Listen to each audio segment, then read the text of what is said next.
গল্পের নাম আলমারি। মঞ্জিল সেনের ভয় সমগ্র বই থেকে।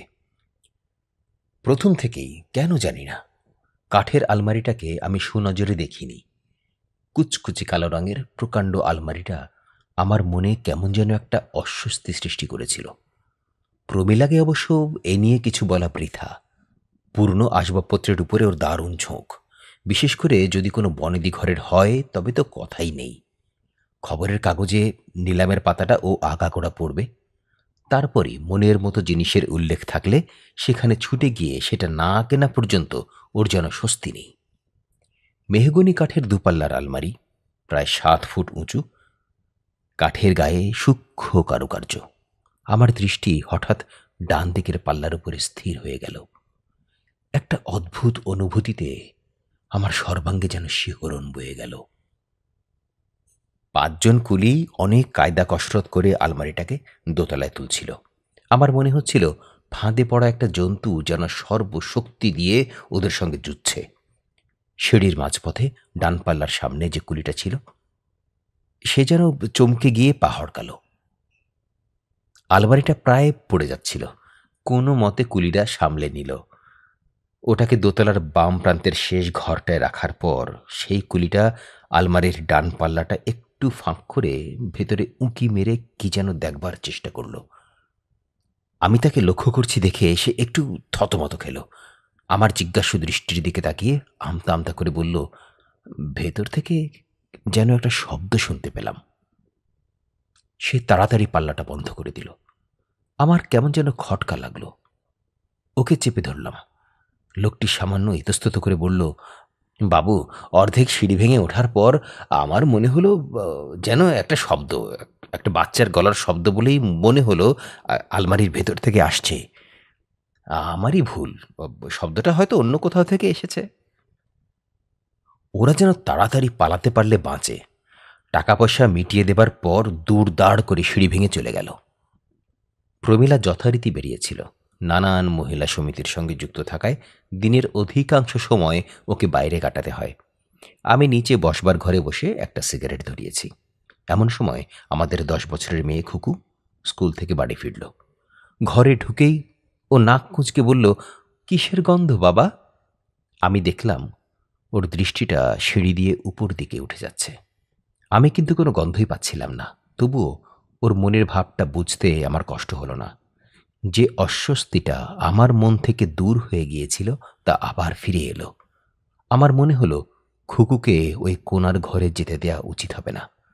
কিন্তু কি যুক্তিতে আমি ওকে সে কথা বলবো? ব্যাপারটাকে লঘু করবার জন্য আমি বললাম, হয়তো যে কাঠের আলমারিটা এসেছে সেটা থেকেই গন্ধ আসছে। আজ না হোক কাল তো আলমারিটা ও দেখবেই, সুতরাং লুকোচুরি করে লাভ নেই। খুকু কিন্তু আলমারির কথা শুনে কৌতূহলী হয়ে উঠল। লাফিয়ে 2-3টে সিঁড়ি টপকে উপরে উঠতে লাগলো। আমিও তাড়াতাড়ি ওর পিছনে ছুটলাম। আমার মন বলছিল, ওকে একা আলমারির কাছে ছেড়ে দেয়া ঠিক নয়। সিঁড়ি দিয়ে উঠে দোতলার ভেতরের বারান্দার দিকে বাঁ দিকে মোড় নিতেই আমার চোখে পড়ল খুকু ওই ঘরের দোরগোড়ায় থমকে দাঁড়িয়েছে। আলমারিটার দিকে ও যেন সম্মোহিতের মতো তাকিয়ে আছে। আমি পা টিপে টিপে ওর পেছনে দাঁড়ালাম। আলমারিটার দিকে তাকিয়ে আমার মনে হতে লাগলো যেন ওটা হিংসুটে দৃষ্টি নিয়ে খুকুর দিকে নিঃশব্দে তাকিয়ে আছে। আর এই প্রথম একটা ক্ষীণ গন্ধ আমার নাকে এসে লাগলো। গন্ধটা কটু নয়, ঠিক ভাষায় প্রকাশ করাও সম্ভব নয়, তবে আমার মনে হতে লাগলো যেন গন্ধটা পার্থিব নয়। খুকুও ওই গন্ধটা টের পেয়েছিল। 2 পা পিছিয়ে ও বলল, কি বিচ্ছিরি গন্ধ না? আমি সহজ হবার চেষ্টা করলাম।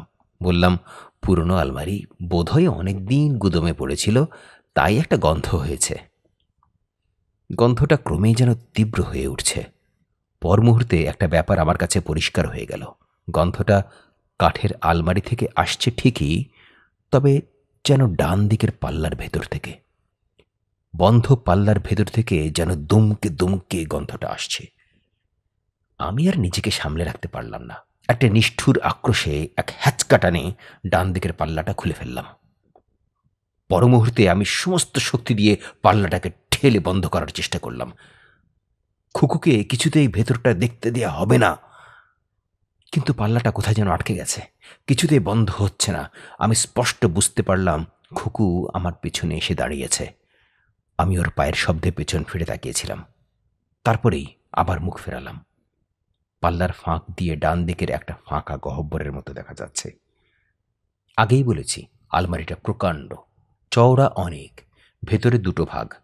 বাঁ দিকে কাপড় চোপড় রাখার জন্য তাক বা সেলফ, আর ডান দিকে তাক কম। দুটো তাকের মধ্যে অনেকটা ব্যবধান। জামা কাপড় টাঙিয়ে রাখার জন্য এই ব্যবস্থা। তাকগুলিও বেশ চওড়া। আমি হলফ করে বলতে পারি, পাল্লাটা খুলেই বন্ধ করার জন্য আমি যে সজোরে চাপ দিয়েছিলাম, সেই সামান্য সময়টুকুর মধ্যে ডান দিকে একটি বাচ্চা মেয়ের জড়সড় অস্পষ্ট মূর্তি আমার চোখে পড়েছিল। দ্বিতীয়বার আমি আর কিছু দেখিনি। ফাঁকা আলমারি। আমি কি তবে ভুল দেখলাম? সবটাই কি আমার চোখের ভুল? পাল্লাটা বন্ধ করে আমি খুকুর দিকে ফিরে দাঁড়ালাম। আমার চোখে চোখ পড়তেই ও মুখ ফিরিয়ে নিল। খুকুও কি তবে ওটা দেখেছে? ওর ব্যবহারে আমি চিন্তিত হয়ে উঠলাম। ও যদি ভয় পেয়ে ঘর থেকে দৌড়ে পালাতো, ঘটনার পরিপ্রেক্ষিতে সেটাই হতো স্বাভাবিক আচরণ। কিন্তু ও আমার কাছ থেকে যেন কিছু লুকোতে চাইছে, অথচ আমার উপরই ওর টানটা বেশি। মাকে যা না বলে আমার কাছে ওর তা বলা চাই। এই নিয়ে আমরা বাপ বেটিতে নিজেদের মধ্যে কত সময় কৌতুক করেছি। আমি প্রমিলার কাছে কিছু খুলে বললাম না, কি বা বলবো।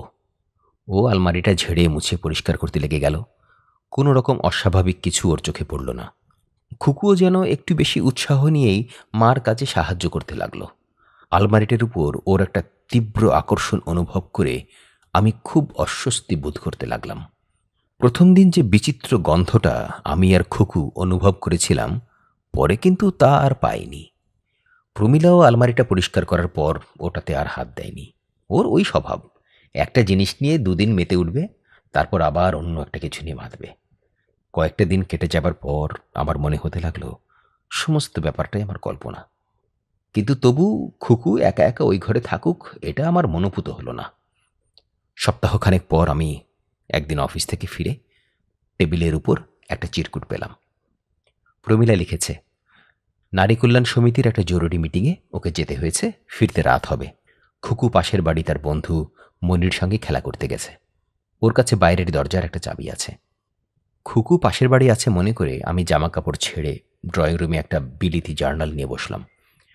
ও যে একা একা বাড়ি নেই, কথাটা ভেবে আমি বেশ নিশ্চিন্ত বোধ করছিলাম। হঠাৎ উপর থেকে টুকরো টুকরো কথা ভেসে আসতেই আমি কান খাড়া করলাম। দুজন ছোট মেয়ের কণ্ঠস্বর। এতটুকু ভুল নেই। খুকু তার বন্ধুকে নিয়ে উপরে খেলা করছে, কিন্তু ওর খেলার ঘর তো নিচে। আগে কখনো ওকে আমি বন্ধুদেরকে নিয়ে উপরে যেতে বা খেলা করতে দেখিনি। ওরা কি করছে দেখবার জন্য আমি সিঁড়ি দিয়ে উঠতে লাগলাম। সিঁড়ির শেষ ধাপে পৌঁছতেই ওদের তীক্ষ্ণ কণ্ঠস্বর আমি শুনতে পেলাম। দুজনে যেন ঝগড়া করছে। পর মুহূর্তে খুকু কোঁকিয়ে কেঁদে উঠল। আমি আর এক মুহূর্ত সময় নষ্ট না করে দৌড়ালাম। কান্নার শব্দটা আসছে ওই কোণার ঘর থেকে। এক ধাক্কায় ভেজানো দরজা খুলে ফেলতেই আমার চোখে পড়ল খুকু আলমারিটার সামনে হাঁটু গেড়ে বসে আছে। ওর দু চোখে জল, ব্যথায় মুখ নীল হয়ে গেছে। আমি ওকে তুলে ধরলাম। কি হয়েছে খুকু? আলমারিটা আসার পর থেকে আমাদের দুজনের মধ্যে যে একটা সংকোচ ও বাধার প্রাচীর সৃষ্টি হয়েছিল, ক্ষণিকের জন্য তা যেন দূর হয়ে গেল। ও আমার দু হাতের মধ্যে ঝাঁপিয়ে পড়ে কাঁদতে কাঁদতে বলল, ও পাল্লা দিয়ে আমার আঙ্গুল চেপে দিয়েছে। খুকুর ডান হাতের আঙ্গুলগুলির উপরে একটা লাল দাগ আমার চোখে পড়ল। আমি আস্তে আস্তে ব্যথা পাওয়া জায়গাটায় আঙ্গুল বুলোতে বুলোতে বললাম, কে চেপে দিয়েছে? রানু। কথাটা বলেই ও থেমে গেল, যেন মুখ ফসকে কথাটা বেরিয়ে গেছে। অনিশ্চিতভাবে ও আমার মুখের দিকে তাকালো, তারপর অনেকটা ভয়ে ভয়ে আলমারির ডান পাল্লার দিকে, যেন গোপন কথা ফাঁস করে মহা অপরাধ করে ফেলেছে। আমি এক ঝটকায় পাল্লাটা খুলে ফেললাম। ভেতরে ফাঁকা। রানুকে? আমি হালকাভাবে প্রশ্ন করলাম, কিন্তু স্পষ্ট বুঝতে পারলাম প্রাচীরটা আবার খাড়া হয়ে দাঁড়িয়েছে। খুকু উত্তর দিল, না না, কেউ নয়। প্রমিলাকে আমি কথায় কথায় বললাম, ও যখন বেরোয় খুকুকে যেন সঙ্গে নিয়ে যায়, একা একা ওর বাড়িতে থাকা উচিত নয়। প্রমীলা আমার কথা উড়িয়েই দিল। ও বলল, এইসব সভা সমিতি খুকুর মোটেও ভালো লাগবে না, বরং বাড়িতে ও বেশ নিরিবিলি খেলবে। আমি একবার ভাবলাম প্রমীলাকে সব খুলে বলি, কিন্তু ভেবে দেখলাম ফল হবে উল্টো। ও মনে করবে আমার মস্তিষ্কে বিকৃতি ঘটেছে। তাই নিরস্ত হলাম। আলমারিটা বিক্রি করে দেবার কথা তুলতেই প্রমীলা এমন ক্ষেপে গেল যে আমাকে চুপ করে যেতে হলো।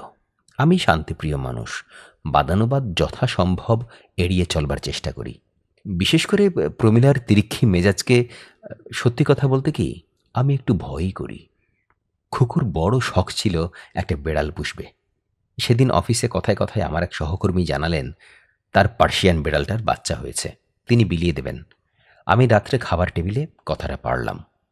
প্রমীলা কিন্তু বেড়াল বা কুকুর দু চোখে দেখতে পারত না। ও বলল, বিছানা নোংরা করবে, কি দরকার বেড়ালের বাচ্চা এনে। আমি বললাম, প্রথম থেকে ওটাকে ভালো শিক্ষা দিলে ঘরদোর নোংরা করবে না। পার্সিয়ান বেড়াল বলেই প্রমীলা বোধহয় আর বেশি উচ্চবাচ্য করল না। খুকু এতক্ষণ আমাদের কথা মন দিয়ে শুনছিল। ও হঠাৎ বলে উঠল, না না, বিড়ালের বাচ্চা আনতে হবে না। আমি একটু অবাক হয়ে বললাম, কিন্তু তুমিই তো বেড়ালের বাচ্চার জন্য বায়না ধরেছিলে। ওর চোখে যেন জল এসে গেল। কোনো মতে নিজেকে সামলে বলল, তা সত্যি, কিন্তু রানু যে বেড়াল ভালোবাসে না। কথাটা বলেই যেন চুপসে গেল। ওর গাল দুটো লাল হয়ে উঠল। প্রমীলা একটু মুচকি হাসল। ছোট ছেলে মেয়েদের যে কাল্পনিক বন্ধু থাকে, সেটাই ও যেন ওর দৃষ্টি দিয়ে আমাকে বোঝাতে চাইল। খুকু কোনো রকমে খাওয়া শেষ করে ওর শোবার ঘরের দিকে ছুটে গেল। আমি মন স্থির করে ফেললাম। আলমারিটা যে ভদ্রলোক বিক্রি করেছিলেন তার নাম সঞ্জীব চৌধুরী। আমি একদিন ছুটির দিন বিকেলে তার সঙ্গে দেখা করতে গেলাম। আলমারির রহস্য আমাকে জানতেই হবে। ভদ্রলোক বাড়িতেই ছিলেন। আমি আমার পরিচয় দিয়ে তাকে বললাম, আমার স্ত্রী সম্প্রতি নিলামে তার কিছু আসবাবপত্রের মধ্যে একটা আলমারি কিনেছেন। ভদ্রলোক আমাকে ভেতরে নিয়ে বসালেন। তারপর পরিহাস তরল কণ্ঠে বললেন, আশা করি আলমারিতে ঘুণ ধরেনি। আমি তাকে আশ্বস্ত করে বললাম যে ওটা খুব ভালো অবস্থাতেই আছে। ভদ্রলোকের দুটো ভুরু যেন একটু উপর দিকে উঠল। তারপর তিনি গম্ভীর মুখে বললেন, সচরাচর আমরা যা চোখে দেখি তার চাইতেও কি বেশি কিছু? তারপর নিজে থেকেই তিনি বলতে লাগলেন, সত্যি কথা বলতে কি, আমিও ওটা পছন্দ করতাম না। আমার স্ত্রী তো ওটাকে আমাদের শোবার ঘরে রাখতেই দেননি। পরিবারের স্মৃতি হিসাবে ওটা এতদিন বাড়িতে রেখেছিলাম। স্ত্রীর মৃত্যুর পর আর ওটা রাখবার কোনো ইচ্ছা ছিল না বলেই অকশনে দিয়েছিলাম। আলমারিটা কি আপনাদের পরিবারে অনেক দিন ধরে আছে? প্রশ্ন করলাম। আমি ঠিক বলতে পারবো না। ওটা আমার এক খুড়তুতো ভাইয়ের সম্পত্তি ছিল। তার মৃত্যুর পর কিছু আসবাবের সঙ্গে ওটা আমার দখলে আসে। আমি সুযোগ পেয়ে গেলাম। জিজ্ঞেস করলাম, আচ্ছা, আলমারিটার সঙ্গে কি কোনো কাহিনী জড়িত আছে? ভদ্রলোক সঙ্গে সঙ্গে উত্তর দিলেন না। চুপ করে কয়েক মুহূর্ত কি যেন ভাবলেন। তারপর বললেন, দেখুন, লুকোচুরি করে লাভ নেই। I shall rather be honest with you. শুনেছি বছর 50 কি কি ওর কাছাকাছি কোনো সময় ওই আলমারির মধ্যে 10-12 বছরের একটি মেয়ের মৃতদেহ পাওয়া গিয়েছিল। 10-12 বছরের মেয়ে? আমি একটু উত্তেজিত হয়ে উঠলাম। আপনি কি মেয়েটির নাম জানেন? ভদ্রলোক আমার প্রশ্ন শুনে যেন একটু থতমত খেলেন। তারপর বললেন, শুনেছি মেয়েটির নাম ছিল রানু। আমি ধরেই নিয়েছিলাম যে ওই নামটাই শুনব। তবু ভদ্রলোকের কথা শুনে আমার শিরদাঁড়া দিয়ে একটা হিম শিহরণ বয়ে গেল। ভদ্রলোক বলতে থাকেন, আমাদের পরিবারের ইতিহাস যতটুকু জানি, শুনেছি মেয়েটি নাকি তার বাবার বড় আদরের ছিল। একে বেশি বয়সের সন্তান, তার উপরে মেয়েটি যখন খুব ছোট তখনই ওর মা মারা যান। তাই বাবা তার স্নেহ ভালোবাসা উজাড় করে ঢেলে দিয়েছিলেন। আপনি বলছেন ওই মেয়েটির মৃতদেহই আলমারিতে পাওয়া গিয়েছিল? কাহিনীটা তাই। ভদ্রলোক চুপ করে কি যেন ভাবলেন। তারপর বলে উঠলেন, আশা করি আপনাদের কোনো মানে অপ্রীতিকর অভিজ্ঞতা হয়নি। আমি লক্ষ্য করছিলাম ভদ্রলোক কথা বলার সময় যেন হোঁচট খাচ্ছিলেন, কথা খুঁজে পাচ্ছিলেন না। একটি বাচ্চা মেয়ের উদ্ভট কল্পনায় আমি প্রভাবান্বিত হয়েছি, এটা তাকে বলতে আমার কেমন যেন বাধো বাধো ঠেকল। তাই আমি বললাম, আমার স্ত্রী বলছিলেন আলমারির ভেতর থেকে তিনি একটি বাচ্চা মেয়ের গলা শুনতে পান। সর্বনাশ! ভদ্রলোক যেন আঁতকে উঠলেন। আলমারিটা পুড়িয়ে ফেলা উচিত। আমার স্ত্রীও ওই কথাই বলতেন। কিন্তু আসল ঘটনা কি ঘটেছিল? আমি জিজ্ঞাসা করলাম। ভদ্রলোক শুরু করলেন। সুধাকান্ত অর্থাৎ সেই বাবা ও মেয়ে রানুর মধুর সম্পর্কের মধ্যে প্রথম চিড় ধরল যখন সুধাকান্ত মেয়ের দেখাশোনা করার জন্য যে মহিলাকে রেখেছিলেন তার মোহে পড়ে গেলেন। ভদ্রমহিলার নাম ছিল সৌদামিনী। সুধাকান্ত মারা যাবার অনেক বছর পরে সৌদামিনীর মৃত্যুকালীন জবানবন্দি থেকে ঘটনাটি জানা গিয়েছিল। সুধাকান্তর এক দূর সম্পর্কের ভাই ওই বাড়িতেই থাকত। তার নাম ছিল প্রাণতোষ। সে মদ্যপ ও উশৃঙ্খল। সুধাকান্ত তাকে দু চোখে দেখতে পারতেন না, আবার ফেলতেও পারতেন না। সৌদামিনীর সঙ্গে প্রাণতোষের প্রথম থেকে একটা সম্পর্ক গড়ে উঠেছিল। প্রাণতোষী সৌদামিনীকে প্ররোচিত করে সুধাকান্তকে বিয়ে করবার জন্য। তার উদ্দেশ্য ছিল বর্ষিয়ান সুধাকান্তর মৃত্যুর পর সে সৌদামিনীকে বিয়ে করে সুধাকান্তর সম্পত্তি ভোগ করবে। কিন্তু যতদিন তা সম্ভব না হয় তারা গোপন প্রণয়লীলা চালিয়ে যাবে। রানু কিন্তু প্রথম থেকেই তার বাবা যে সৌদামিনীর দিকে ঝুঁকছেন এটা সুনজরে দেখেনি। সৌদামিনীকে সে হিংসে করতে শুরু করেছিল। এক রাত্রে সুধাকান্ত যখন ব্যবসার সূত্রে বাইরে গিয়েছিলেন, রানু ঘুমের মধ্যে ভয় পেয়ে সৌদামিনীর ঘরে চলে আসে। প্রাণতোষ আর সৌদামিনীকে সে অপ্রস্তুত অবস্থায় দেখে ফেলে। কি ভয়ানক অস্বস্তিকর পরিবেশ, বুঝে দেখুন। রানুর মুখ থেকে এটা জানার অর্থ হলো ওদের পরিকল্পনা, ওদের ভবিষ্যৎ চুরমার হয়ে যাওয়া। প্রাণতোষ মুহূর্ত দ্বিধা করেনি। রানুকে জোর করে বিছানায় শুয়ে একটা বালিশ দিয়ে ওর মুখ চেপে ধরেছিল। সৌদামিনীর জবানিতে জানা যায় সে নাকি প্রাণতোষকে অনেক অনুনয় করেছিল, কিন্তু প্রাণতোষ তার কথায় কান দেয়নি। অবশ্য সৌদামিনীর এই কথাটা কতটা বিশ্বাসযোগ্য তা যাচাই করার সুযোগ ছিল না। রানুর দেহটা ওরা সুধাকান্তর স্ত্রীর ঘরে যে বড় কাঠের আলমারিটা ছিল তার মধ্যে ঢুকিয়ে পাল্লা বন্ধ করে দেয়। ওই ঘরটা প্রকাণ্ড বাড়ির এক প্রান্তে ছিল। রানুর মার মৃত্যুর পর থেকে আর কেউ ওটা ব্যবহার করত না। সুধাকান্ত ফেরার পরে তাকে দুর্ঘটনার কথা জানানো হয়। রানু নিশ্চয়ই তার মার ঘরে গিয়ে কোনো কারণে আলমারিটার মধ্যে ঢুকেছিল, তারপর পাল্লাটা ভেতর থেকে বন্ধ করে দেয়। পাল্লাটা জোরে আটকে যাওয়ায় ও আর বেরোতে পারেনি। ওদের এই কথায় বিশ্বাস না করার কোনো কারণ ছিল না। এই ঘটনায় সুধাকান্ত ভয়ানক ভেঙে পড়েন। তারপর আর 1 বছর মাত্র বেঁচে ছিলেন। এরই মধ্যে সৌদামিনীর সঙ্গে সুধাকান্তর কোনো মতে বিয়েটা হয়ে যায় এবং সৌদামিনী বিধবাও হয়। প্রচুর সম্পত্তির অধিকারিণী সৌদামিনী অল্প দিনের মধ্যেই যখন আবার প্রাণতোষকে বিয়ে করে তা নিয়ে সমাজে খুব হইচই পড়েছিল। আমি হঠাৎ জিজ্ঞেস করলুম, আচ্ছা, রানুর মৃতদেহ আলমারির কোন দিকে ছিল? কেন, ডান দিকে? সঞ্জীব চৌধুরী যেন একটু বিস্মিত হয়ে বললেন, আপনি খেয়াল করে দেখবেন ডান দিকের পাল্লাটা বেশ জোর দিয়ে খুলতে হয়। আমার কাছে অবশ্য এই ব্যাপারটা অজানা ছিল না। ভদ্রলোক আবার শুরু করলেন, পাপের ধন ভূতে খায়। সৌদামিনীর জীবনেও সুখ ছিল না। প্রাণতোষ জুয়া খেলে 2 হাতে টাকা উড়াতে লাগল। তাছাড়া তার আরও বদস্বভাব ছিল। এসব কথা সৌদামিনী আগে জানত না। বিয়ের পর প্রাণতোষের আসল মূর্তি দেখে সে স্তম্ভিত হয়ে যায়। প্রাণতোষ তার উপরে অত্যাচারও শুরু করে। ক্রমে তাকে কাল রোগে ধরে। তখনকার দিনে যক্ষার ভালো চিকিৎসা ছিল। মরবার আগে সৌদামিনী সমস্ত কাহিনী বলে যায়। আমি জিজ্ঞেস করলুম, রানুর কোনো ছবি আছে? ভদ্রলোক বললেন, ফ্যামিলির বহু পুরনো ছবির মধ্যে তারও একটা ছবি আছে, তবে তা দেখে কিছু বোঝার উপায় নেই, বিকৃত হয়ে গেছে। আমার অনুরোধে তিনি পুরনো কাগজপত্র ঘেঁটে একখানা ছবি নিয়ে এলেন। ছবিটা অস্পষ্ট, তবু আমার মনে হলো ফ্রক পরা 10-12 বছরের একটি মেয়ে, আর অস্পষ্ট হয়ে যাওয়া সত্ত্বেও ছবির চোখ দুটো যেন অস্বাভাবিক উজ্জ্বল। ভদ্রলোক আবার বলতে লাগলেন, রানু দেখতে ফুটফুটে ছিল, কিন্তু তার স্বভাব নাকি মোটেও ভালো ছিল না। সৌদামিনীর টুকরো টুকরো কথা থেকে জানা যায় যে বাপের উপস্থিতিতে সে খুব ভালো মানুষ সেজে থাকত। অন্য সময় তার মূর্তি ছিল একেবারে অন্যরকম। সৌদামিনীকে আঁচড়ে কামড়ে নাজেহাল করে ছাড়ত। তার প্রকৃতিও ছিল খুব নিষ্ঠুর। একবার নাকি একটি বেড়ালের বাচ্চাকে দোতলা থেকে ছুঁড়ে ফেলেছিল। বেড়ালও একেবারেই দেখতে পারত না। বাবার কাছে মিথ্যে নালিশ করে লোকজনকে শাস্তি পাওয়ানো ওর একটা অভ্যাসে দাঁড়িয়েছিল। সৌদামিনী ওর ভয়ে সবসময় জুজু হয়ে থাকত। বাবা ওকে ছাড়া আর কাউকে সুনজরে দেখবেন এটা যেন ও সহ্য করতে পারত না।